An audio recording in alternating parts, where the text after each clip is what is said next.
I am Chris's longest kept canary, so people think I must have some high-level methods to keep this difficult man. Later, he brought his first love back to the country, and I left with a baby on the way. 3 years later, my daughter and I were happily eating ice cream. Suddenly, Chris appeared and pointed at my daughter, Ella. Who is she? She's my sister. Cute, right? I nervously lied, shaking. My daughter gave me a knowing look and immediately hugged his leg. Uncle, my sister is single and unmarried. You can chase her. On a scorching summer night, Chris pressed me against the car, kissing me. Ella, say you missed me, he said. I shook my head, refusing. He kissed me harder. But I miss you, every day and night. I was at a boring high society tea party. The only reason I could join such circles was because of Chris, who was like a dazzling gem at the top of the social pyramid. One person succeeds, and the whole group rises. This is the truth. But I came from the bottom, and my best trait is knowing my place. Even though I've been with Chris for almost 2 years, his longest kept woman, I never get arrogant or act overly confident. So I sat discreetly in the corner, enjoying macarons on my plate. But somehow, the topic of conversation shifted back to me. Ella, we're all curious. Chris seems so aloof and cold. Is he the same way in bed? Yeah, Ella. I tremble when he looks at me. Aren't you scared of him? Is Chris harsh in private? He's so hard to deal with. How did you get him to stay? Just between us, Ella, is Chris really that good in that department? My hand holding the fork trembled slightly. He's just ordinary, I guess. No way. Chris doesn't look like he's ordinary at all. Chris works a lot, so we don't see each other often. I mumbled a bit more, feeling uneasy. Suddenly, my phone rang. Seeing Daddy on the screen, I breathed a sigh of relief and went to take the call. Chris's tired voice sounded, out having tea. Yeah, and did some shopping. What did you buy? A purse and a necklace. Buy a new dress. I just bought a nightgown. My face turned a deep red. I quickly turned off the speakerphone. I'll pick you up in an hour, Chris said, then hung up. I used this as an excuse to leave early and bought a new dress. A nightgown. A very sexy nightgown. Black, silk, low cut with high slits on both sides. Laced, Chris's favorite. As soon as I got into his Maybach, Chris gestured for me to come over. I obediently sat on his lap. Fresh from a full-body spa treatment, my skin was smooth and white, emitting a seductive fragrance. Chris seemed pleased, taking off his glasses and placing them in the storage box. His long fingers gripped my waist. Gained some weight. He squeezed it, but seemed satisfied. I ate a bit too much recently. I'll start dieting tomorrow. Even after being with him for 2 years, this closeness still made me shy. My ears turned red. No need to diet. You're perfect like this. Chris tightened his grip on my waist, and I leaned into his chest. Chris, you just came back from a business trip, and still came to pick me up. You must be tired. So, are you going to reward me tonight? Embarrassed and angry, I looked up at him. Shouldn't you rest and recover? Chris chuckled, his fingers slowly pulling down my strap. Ella, seems like you're growing bold. I'm concerned about your health. Chris's eyes slowly trailed down my face. He raised his hand, playing with the delicate embroidery on my collar. Well, ordinary things won't satisfy our precious Miss Ella. My eyes widened, fingers turning cold as they clung to his waist. Chris, I lost count of how many times I begged for mercy. My weak fingers couldn't hold onto him. They fell to the side of the bed. Chris lowered his head, kissing my swollen lips again. Chris, with teary eyes, I mustered all my strength to look at him. Ella, Chris let go, but bit my earlobe gently. Don't worry, your husband can be busy and tired, but he'll always have the energy for you. I couldn't help but curse him in my mind. Petty and spiteful, arrogant and proud. He looked unapproachable and coldly elegant, but in reality, once undressed, he was nothing short of a beast. After all, who would have thought that the always proper Mr. Chris, with his shirt buttoned to the top and rarely smiling, liked nothing more than having me unbutton him. The next morning, Chris was already gone when I woke up. As a kept woman, my daily routine was spending money and wasting time. So I lazed in bed until noon. While browsing Facebook out of boredom, I stumbled upon a trending topic. Newly famous artist Luna was about to start a tour in the US, first stop, Los Angeles. For some reason, the name Luna felt oddly familiar. It seemed like I'd heard it somewhere before. I searched for Luna's name online. To my surprise, the related search included Luna. Chris. I clicked it stiffly. There was only one Facebook notification. It showed the wealthy man and his first love in my eyes. The picture was a blurry photo, yet, you could still see it clearly.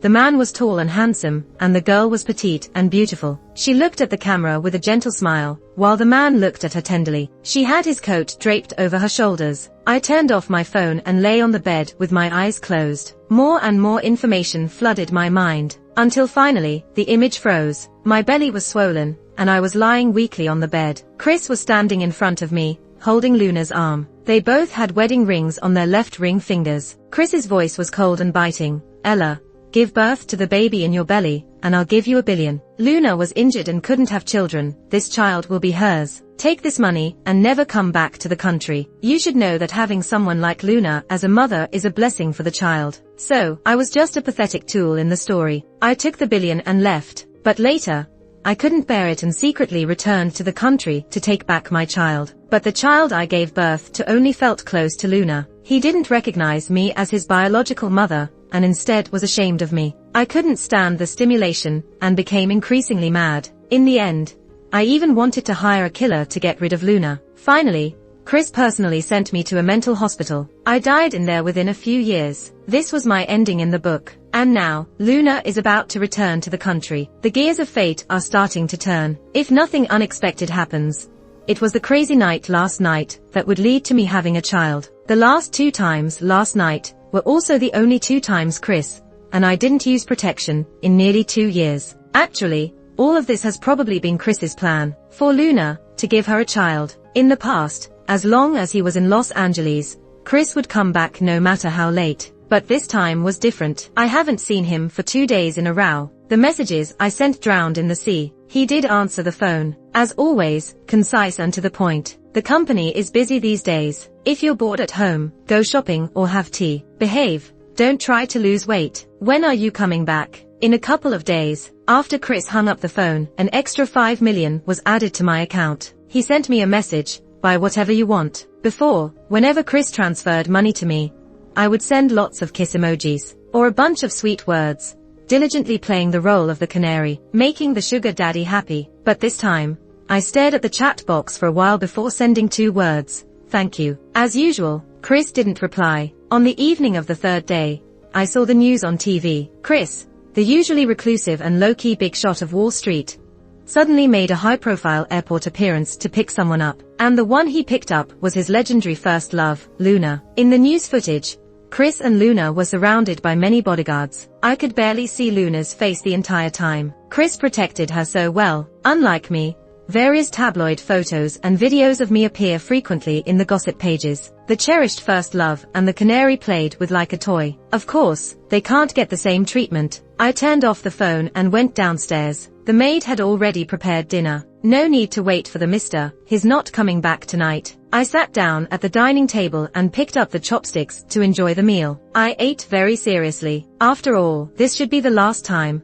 I eat a big meal in Chris's villa. Chris said he'd be back in a couple of days. He's always been true to his word. So I chose to leave on the night Luna returned to the country. When he was so engrossed with his love, he couldn't think of me. I didn't take any clothes or jewelry. I left the card Chris gave me where it was, but I had another bank card under my name, with nearly 7 figures. It was the money from selling the first house Chris bought for me. My mom had died long ago, and my dad remarried and had kids a decade ago, severing ties with me. Leaving Los Angeles, for a moment, I really didn't know where to go. I simply bought a random ticket. Just before boarding the plane, my phone suddenly rang. In these 2 years, I have never missed a call from Chris, but this time, I didn't pick up until the ringtone ended. Naturally, he wouldn't make a second call. I directly turned off the phone and broke the SIM card. While carrying the suitcase and boarding the plane, I couldn't help but look back. Los Angeles's night didn't even have stars. The smog was heavy. Actually, I don't really like Los Angeles. I just like a certain person living in Los Angeles. At this moment, Chris lit a cigarette and dialed a familiar number again. Unexpectedly, a cold female voice came from the receiver. Hello, the number you dialed is temporarily unavailable. Please try again later. Sorry. Chris frowned slightly and pressed the call button again. Just like before, he stubbed out the cigarette, turned around, and strode back to the box, reaching for his coat and walking out. Luna stood up to stop him, but Chris avoided her hand. You guys enjoy. I'll host another time. Chris. Luna's eyes were brimming with tears. Chris left without turning back. He got in the car, and before the door was properly closed, he ordered the driver in a low voice.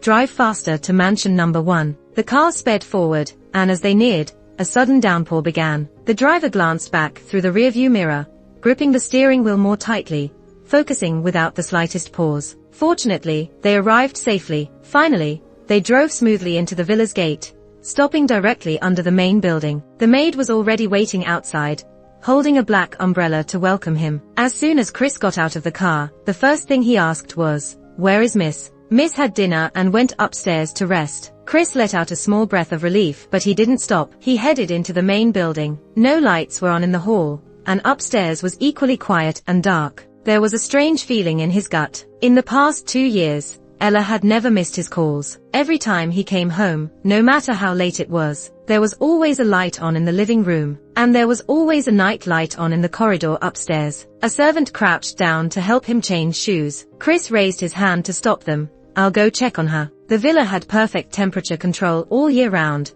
but he didn't even take off his coat. He just walked straight upstairs. The master bedroom door was ajar, and inside, it was pitch black. Chris stood at the door, his slender fingers gripping the handle. For a moment, he hesitated to push it open. The sound of the rain grew louder, pulling his thoughts back. Chris pushed open the door. "Ella," but no one answered from inside. The bed was neatly made, with the 2 pillows still placed closely together, just as they always were. But the bed was empty. Chris stood at the doorway for a moment, then stepped into the room. He turned on the lights, illuminating the entire space. Everything looked the same as before. Even her vanity was untouched, with all the bottles and jars in their usual places. But there were a few bank cards on the vanity, along with a note. His heart sank suddenly. He picked up the note and opened it. There were just 2 short lines on it. "Chris, thank you for your care these past 2 years. I really appreciate it. I wish you a safe and happy life." Chris slowly put down the note. His face reflected in the mirror looked stern and cold, eyes giving away nothing. But only he knew.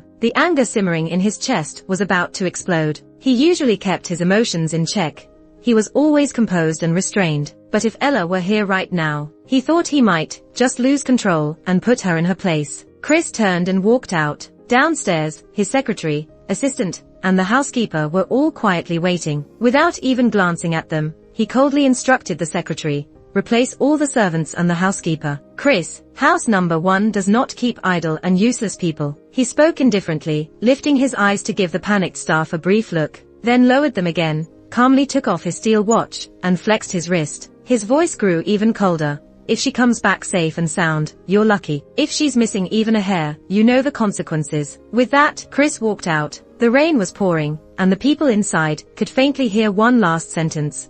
"Contact the aviation agency and find out where she is now." During flights, I would often sleep like the dead. I remember the first time I went on a business trip with Chris. I was completely out of it and woke up to find myself sprawled over him. There was even a suspicious, wet spot on Chris' shoulder. I felt mortified, helpless, and scared. I had made up my mind that, once we landed, this man would probably throw me into a river to feed the fish. But Chris didn't do that.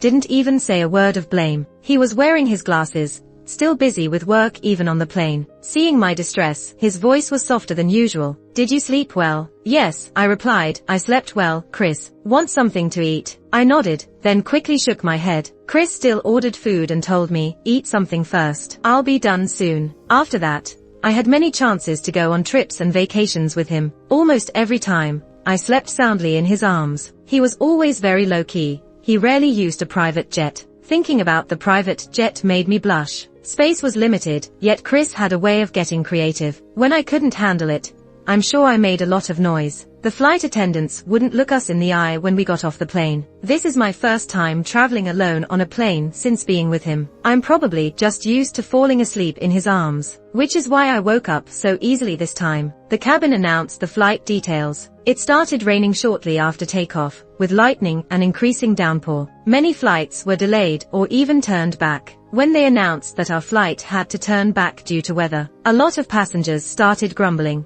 I overheard someone say, "This is crazy. Our flight getting turned back due to weather." Yeah, don't they say flights are hardly ever delayed if there's no weather issues? An unbelievable thought popped into my head. Chris, with his vast connections and mysterious background from the Xie and Chen families, it's like he exists on a different plane from me, one I can't even begin to understand. But even so, Thinking that he would do something so drastic for a woman seemed ridiculous. Chris, so composed and reserved, would never do something so outlandish. Planes turn back for all kinds of reasons every year. I've never heard of one turning back just because of a woman. The passengers were escorted to nearby hotels by the airport staff. I picked up my luggage and followed the crowd out. But in the airport lobby, I stopped. Even as the dawn broke, Chris never appeared. I laughed at my own foolishness, but I couldn't help feeling wistful. Sure enough, as a character in a book, even if the storyline deviates slightly, it still can't make any waves. The male lead will always be with the female lead. The supporting female character will always remain a supporting character. I picked up my luggage once more and boarded the plane again. The morning air in Los Angeles after the rain was rare and fresh. I thought, in this lifetime, I will be like the Chris in the book initially hoped for. I will never come back to Los Angeles again. In the summer of the following year, I gave birth to my daughter Daisy in a small southern town. Not the boy described in the book. Maybe from the moment I left, some things quietly began to change. The wind rises from the end of the green leaf. A seemingly insignificant person unexpectedly stirs up the whole picture. But I wasn't disappointed. Quite the opposite. I was genuinely happy. It's a daughter, and even if he finds out in the future, he won't fight me for her. As for me, I just want to take good care of this lovely little person and give her everything I lacked in my life. Ella, come quickly, Daisy is smiling. The nanny brought the pink swaddle to my bedside. I looked up, and Daisy was sleeping sweetly, smiling even in her sleep. Daisy is truly beautiful. She's not even a month old, but you can already tell she'll be a beauty. They say daughters take after their fathers, and Chris is so good looking. It makes sense for his daughter to be pretty. I gently held Daisy's tiny hand. My chest swelled with bittersweet happiness, which was ultimately overwhelmed by this immense joy. When Daisy was 6 months old, I saw Chris on TV for the first time. It was kind of strange. Even though Chris was always low-key and disliked appearing in the media, during the 2 years we were together, I attended a few unavoidable events with him. Although his exposure was ridiculously low, he wasn't completely unheard of online. But from the time I left Los Angeles until Daisy was 6 months old, over a year, Chris seemed to have vanished from the world. So, when I suddenly heard his name and saw his face on TV after all this time, I couldn't snap out of it for quite a while. He had lost a lot of weight. His already tall and slender frame now looked even thinner. His complexion had a certain pallor, almost unhealthy. The most surprising change was his entire demeanor. If he used to be just aloof and unsmiling, now he only exuded a cold indifference to the world. A reporter tried to interview him. Chris, considering Luna's art exhibition tour just ended successfully, are your and Luna's wedding plans already? Sorry, Chris won't be answering any personal questions today, his assistant intercepted. Chris remained silent as his bodyguards and assistants cordoned off the reporters unceremoniously. Then, Chris suddenly stood up and rudely walked out of the interview. The live broadcast cut away hastily. As I stood in front of the TV, watching Chris get up and leave, I saw a deep emptiness in his eyes. My heart felt like it was struck hard, a dull ache. Not until Daisy woke up crying did I snap out of it. Holding my crying daughter in my arms,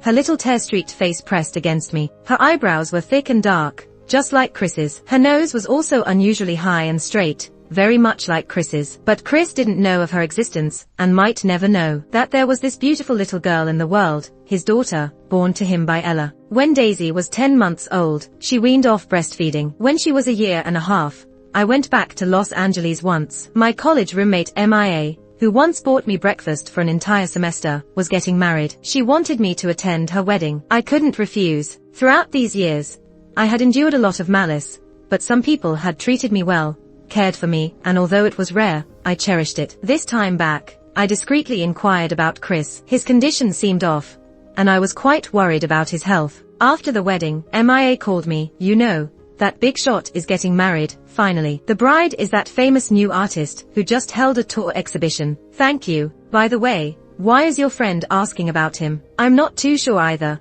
but thank you on her behalf. After hanging up the phone, I couldn't snap out of it for quite some time, until a surprised voice behind me exclaimed, Ella, is it really you? I thought it looked like you from behind, and it is. You're a bit chubbier now, and your chest has gotten bigger. So jealous, you seem to attract men even more now. The young woman, Betty, dressed like a beautiful Christmas tree, stomped her feet playfully. I recognized her, one of the socialites, who once had tea with me and gossiped about Chris. But I didn't want to reconnect with people from the past, so I nodded politely and turned to leave. But Betty blocked my way. it's been so long. Where have you been all these days? Sorry, I have things to do. Ella, I heard that. Betty didn't allow me to finish and grabbed my arm, eagerly gossiping.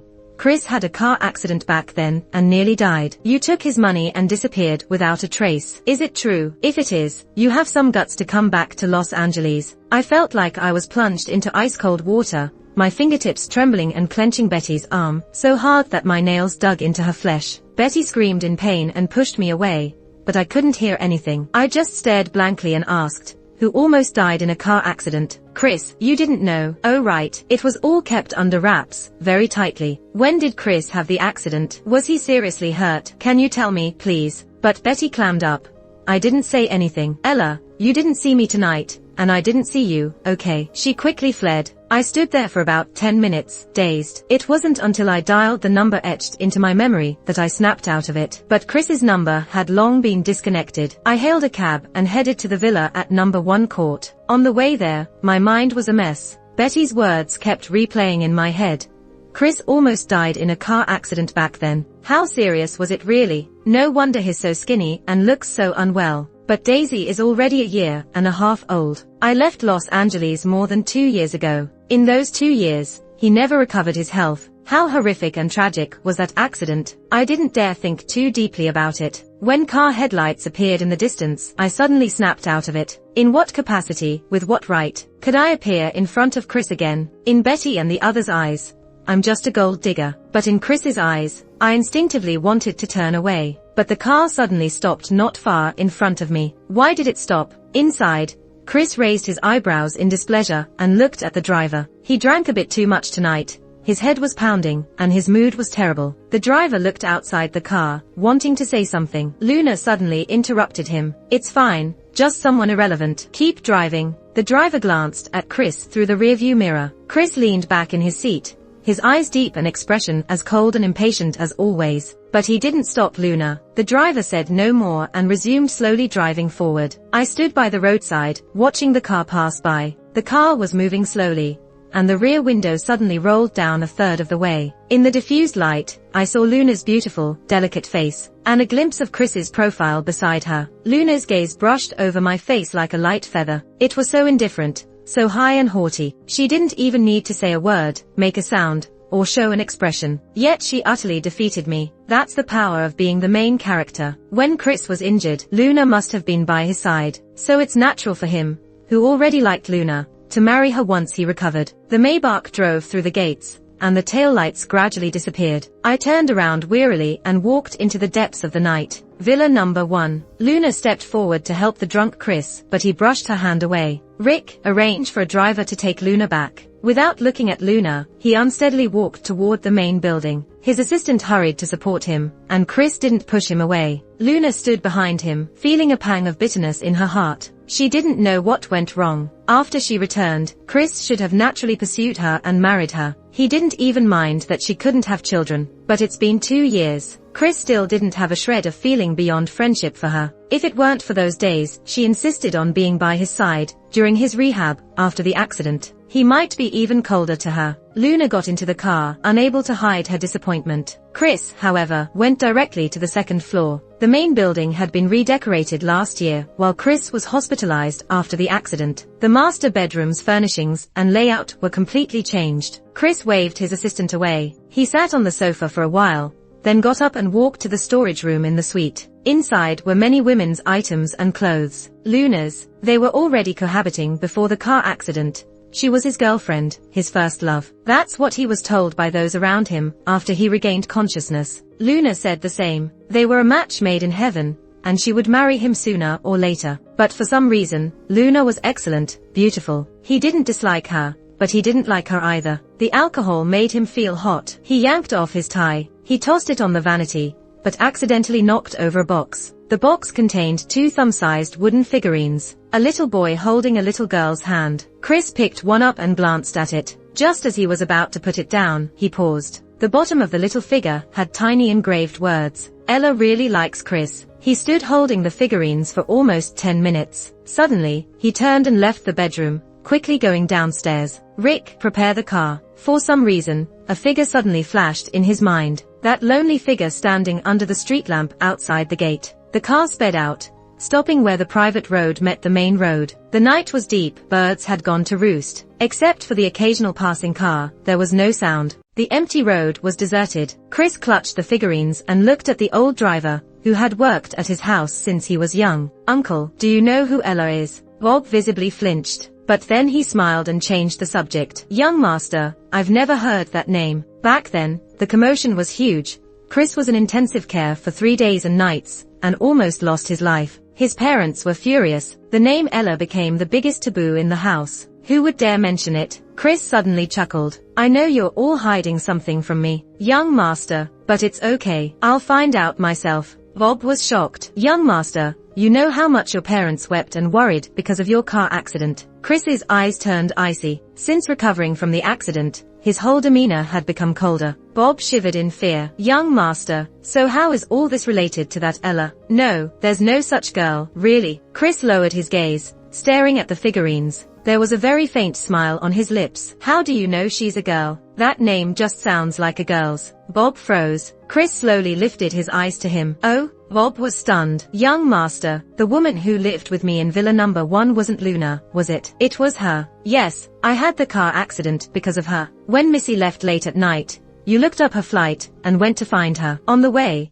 because the wind and rain were too heavy, you had a serious car accident." "Why did she leave?" Bob was covered in cold sweat, shaking all over. "Young master, just go ahead and say it. Don't worry, if master and madam hold you accountable, I'll take the blame for you. It should be because of Miss Luna." "What did she do?" "In the days when Miss Luna first came back, you were close to her." Bob glanced cautiously at Chris. Miss Ella might have misunderstood and got jealous. Chris couldn't remember much from back then, but he was sure he had no romantic feelings for Luna. As for being close, Chris frowned lightly. He couldn't believe he would do such a thing. Then Bob twisted the knife. "You threw her a welcome party and helped her organize an art exhibition. You didn't go home for several days, leaving Ella alone." For the first time in his life, Chris lost his composure. "I don't even like her. Was I crazy to do all that for her?" Bob smiled kindly. "Young master, you grew up with Miss Luna. You even said you'd marry her when you grew up. But when you grew up, for some reason, you didn't like her anymore. Miss Luna was so heartbroken that she even attempted suicide once. You felt guilty. So you promised the elders of both families that you'd help Luna in the future as compensation. So, you probably organized the art exhibition for that reason." Chris stared at Bob and asked one last question. "So, nothing happened between Luna and me, right?" Bob thought for a moment. "As far as I know, that's right, young master." Chris suddenly breathed a sigh of relief. "I took Daisy to the amusement park. This little kid, just over 2, was a real mischief. She walked and talked earlier than other kids. Now, Daisy could already speak clearly in full sentences. She was playing in the ball pit, and I was sitting outside waiting for her. Suddenly, a news broadcast interrupted on the mall's TV. Chris was wearing a black custom business suit, sporting gold-rimmed glasses. He looked stunning, enough to make people faint, but he also exuded a chilly demeanor. No girlfriend, single, unmarried. He glanced coldly at the reporter in front of him. No engagement, no fiancé either. "What about Luna?" "Just a childhood friend." The reporters looked at each other in disbelief. That was a clear line drawn. What does just a childhood friend mean? Does that mean she's not even a friend now? I felt my heart tighten into a knot. I tried hard to stay calm and rational. I tried hard to divert my attention, but I couldn't help staring at Chris on the TV screen. At this moment, it felt like his gaze passed through the screen and landed on my face. I didn't hear what the reporter asked next. Chris slightly curled his lips, a faint smile in his eyes. "I had an ex-girlfriend, but she dumped me." I almost dropped my bag to the ground. "Excuse me, Chris. Could you tell us why she dumped you?" Chris pushed his glasses slightly, his voice indifferent. "No special reason, just plain and simple, I guess." "Not good enough." The reporter was baffled, but my whole face flushed red. No one nearby knew me or paid attention to me, but I still covered my face like a thief and rushed to get Daisy out of the ball pit and carried her away. The little girl was displeased, about to cry with a pout. "I'll get you an ice cream cone." I had to coax her. Daisy immediately brightened up. We queued for the ice cream. I tried to shake off the overwhelming shock from the news earlier. I laughed and played with Daisy to distract myself. I must have been hallucinating, or too tired from looking after the baby these days. But when a Rolls-Royce Cullinan suddenly stopped by the roadside, everyone's eyes were drawn to it. A warning bell rang loudly inside me, but I couldn't help stiffening up and turning around. Daisy, licking her ice cream, also looked over curiously. When Chris stepped out of the car, I clearly heard gasps from nearby. And then, light spots flickered before my eyes, making me feel dizzy, almost unable to stand. It was like when I first met Chris. He walked straight up to Daisy and me. Ella, who is she? He pointed at Daisy, but his eyes were on my face. She's my sister. Cute, isn't she? I stuttered, trying to lie. Daisy looked at me and instantly hugged Chris's leg. Her ice cream smeared on Chris's suit pants, leaving a sticky mess. I closed my eyes in despair. Mister, don't you think my sister is pretty, single, and available? My daughter looked up with her soft, chubby face, her childish voice adorable. It could melt the heart of any tough man in the world, but I wasn't sure if Chris would be touched. Your sister? Yes, she's my sister. Chris seemed to chuckle lightly. He bent down and picked Daisy up. I was so nervous that I clenched my hands. Chris didn't look at me, only playing with Daisy on his own. What's your name? Daisy. Chris frowned, finally looking at me, as if saying, what kind of weird name did you give our daughter? How old are you? Just over 2. How much over? Daisy looked at me for help. Mama, how much over 2 am I? I quickly raised my bag to cover my face. No matter how clever and cute my daughter was, she was no match for a cunning old fox like Chris. Chris carried Daisy and walked back to the car. Ella, come with us. I resigned myself to fate and followed, getting into the car. Chris took out some wet wipes, carefully wiping Daisy's hands. Daisy was completely won over by him by now. Mister, are you married? No. Do you have a girlfriend? No. Daisy clung tightly to his arm. Look at my mommy, mister. Chris glanced up at me. I've seen her. Isn't she pretty? She's all right. I couldn't help but glance at him. In my mind, I muttered, hypocrite. But on the surface, I stayed honest. Daisy's little mouth pouted. I didn't know she could act like that. That uncle probably didn't think Daisy was pretty either. Chris pinched her chubby cheeks. How could that be? You're very pretty. I'm a lot like my mom. You do look a bit like her. Daisy was born without a dad. Boo-hoo. Daisy cried while sneaking a look at Chris. Uncle, you helped me wipe my hands so gently. Can you be my dad? Chris grabbed a tissue and wiped her tears. He sighed lightly. It's not that I don't want to. It's your mom. She doesn't want me. Daisy was stunned. So was I. Chris looked at me. After all, I'm just an average guy. This hurdle I can't get over even if it kills me. After putting Daisy to bed, I decided to have an honest talk with Chris. There's no way I'm giving up custody of my daughter, and there's absolutely no way I'm letting Luna raise her. If they try to separate us,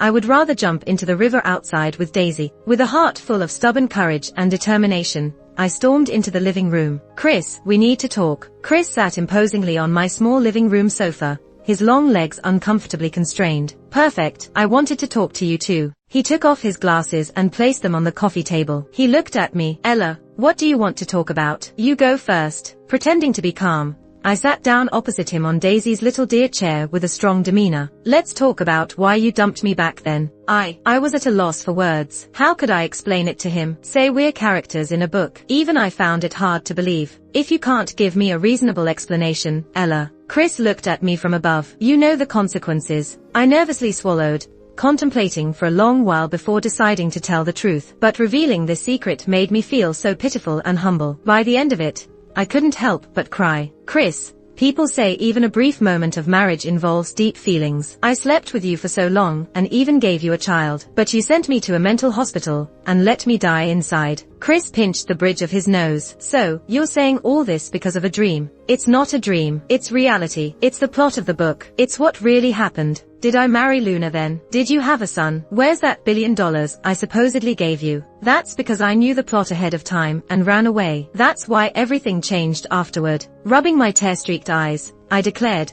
I don't care about all this nonsense. If you try to take Daisy, you'll have to kill me first. What kind of nonsense are you thinking about? Chris stood up, walked directly over to me, and lifted me up. Ella, but that's how the plot develops. There might be deviations in the middle, but the ending won't change, right? The more I thought about it, the more aggrieved I felt. How can a male lead still be a lead if he doesn't end up with the female lead? Chris held my face, gently wiping away my tears. But what if, because I like you, the plot of the entire book changed from that moment on? The male lead should be with the female lead. But in romance stories, the woman who gets liked by the male lead should be the true female lead. Ella, after 2 years together, don't you feel who I like? I couldn't convince myself to believe. How could Chris like me? Our statuses were worlds apart. Chris seemed to know my concerns, but he only said one thing. Ella, if we really live in a book, then us being together is reasonable. But I still can't make sense of it. Chris, do you think the author is crazy? You're overthinking it. They write this way because readers love it. But why would readers love to read about a supporting female character beating the odds? Chris almost looked like he could read minds. Luna isn't my first love. I never dated anyone before you. Just when I was about to say something, Chris spoke again. Ella, have you had many relationships? I couldn't help but glare at him. You've already investigated everything, haven't you? Why does Ella think I'm just average in bed? Chris, I couldn't help but stomp my foot and raised my hand to cover his mouth. Can you stop saying average? I'm gonna get average PTSD. Help. The night I sent Chris to the hotel, when we were about to get in the car, he pressed me against the car door. There was an empty room, but there was no bed, no new bedding. Chris leaned down, wanting to kiss me. There are so many people here. They'll see us. Say you miss me, Ella. Say you think about me every day. Chris didn't care, kissing me deeper. I shook my head, refusing to say it, refusing to admit it. It wasn't just every day. It was every single moment. But I didn't want him to know. He said Luna wasn't his first love, but he still hadn't explained their engagement, or why Luna was in the car with him that night, heading to number 1 court. But I do miss you, Ella. I think about you day and night. Chris looked deeply at me, hugged me tighter, and kissed me passionately again. I heard the laughter from the night wind, the children's giggles, but I couldn't break free. I raised my foot and slightly kicked Chris's leg, reminding him that people were coming. In the deep night, his eyes were filled with desire and tenderness. My heart felt warm, my limbs turned weak. In between breaths, I whispered his name, Chris. Actually, I went back to Los Angeles. I know, you know. Chris raised his hand and wiped away the moisture at the corner of my lips. It was just back then.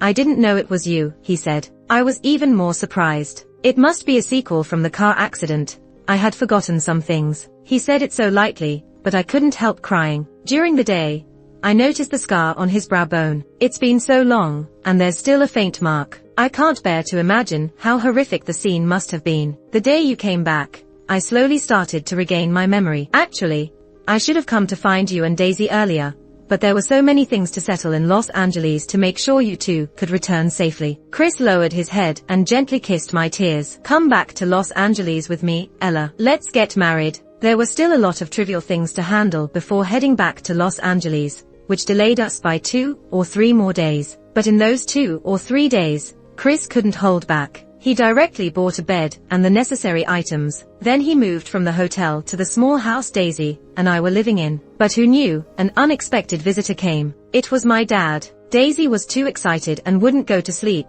even at 11 o'clock at night. Chris and she had a staring contest until he finally gave up. Feeling pity, I stepped forward to hug Daisy. Time to go to bed. I want to sleep with Daddy. I pinched my daughter's little face and whispered in her ear.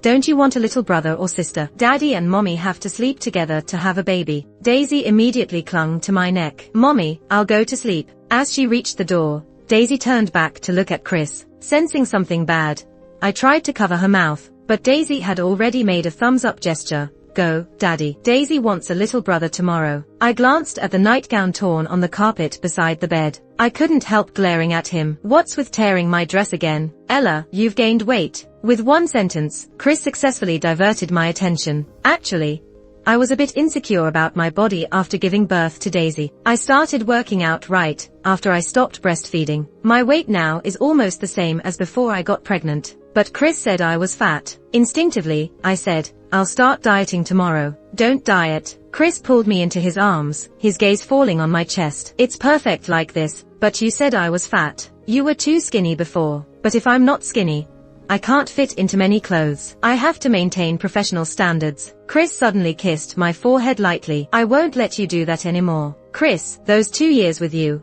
I wasn't hurt, really. You were so good to me. You made me fall for you. Honestly, at the beginning, I was so poor that I was just thinking about taking the money and having a better life. But in the end, I snuggled into his arms. I realized I just couldn't do it. Ella, I'll give you lots and lots of money.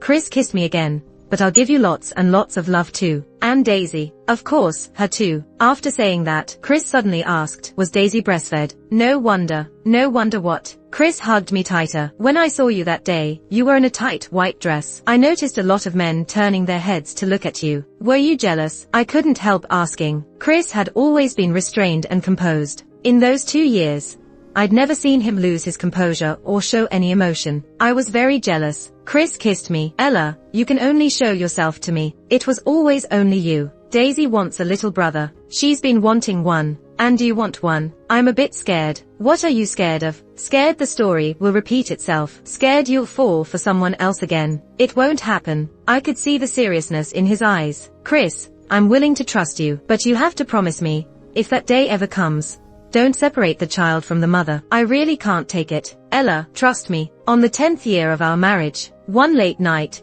Chris suddenly woke me up from my sleep. Chris, what are you doing? What time is it? I mumbled sleepily. Ella, why did you tell others that I'm just average? I was dead tired and hit the bed in frustration. Do you want me to tell people that Chris is a beast in bed or something? Honesty is important, he said, rubbing my face, then flipping on top of me. With Daisy and her brother not home, Chris said, Ella, you can be loud tonight. No, I want to sleep, Chris. Then sleep with your eyes closed. His warm hand held my waist, pressing me close to him. I couldn't help but groan. How can I sleep like this? Just once, Ella. Times haven't changed much. I regretted saying that right after I did, but it was too late. That night, I must have been pretty loud, because the maids wouldn't look me in the eye the next day. Plus, I found my voice hoarse. I was so mad that I kicked Chris to the study that night. But somehow, we ended up playing study room play. I swear these days are impossible. Every day, it's all about lustful thoughts. Many years later, I met Luna once. By then, we both had grey hair. She brought up the past, still with some resentment. Ella, when Chris had the car accident, everything could have gone back to normal. I was supposed to be his leading lady. But why, even after he forgot you, did he not love me? I didn't know how to answer her, and looked at Chris not far away. He was still tall and handsome, even at that age, still making my heart flutter. Haven't you found your leading man? Luna sighed softly, also looking at Chris. There's still something you can't quite let go of. I ignored her and walked toward Chris. He met me halfway and held my hand. Our grandkids, Daisy and Johnny, were playing with a pair of delicate dolls. They suddenly noticed something carved on the base of the dolls. They read aloud with their young voices. Ella loves Chris. Chris loves Ella. That's Grandma and Grandpa's names. Chris and I shared a smile. The most fortunate thing in this life is that the story's ending is exactly what Chris and I wished for. We ultimately got our happy ending.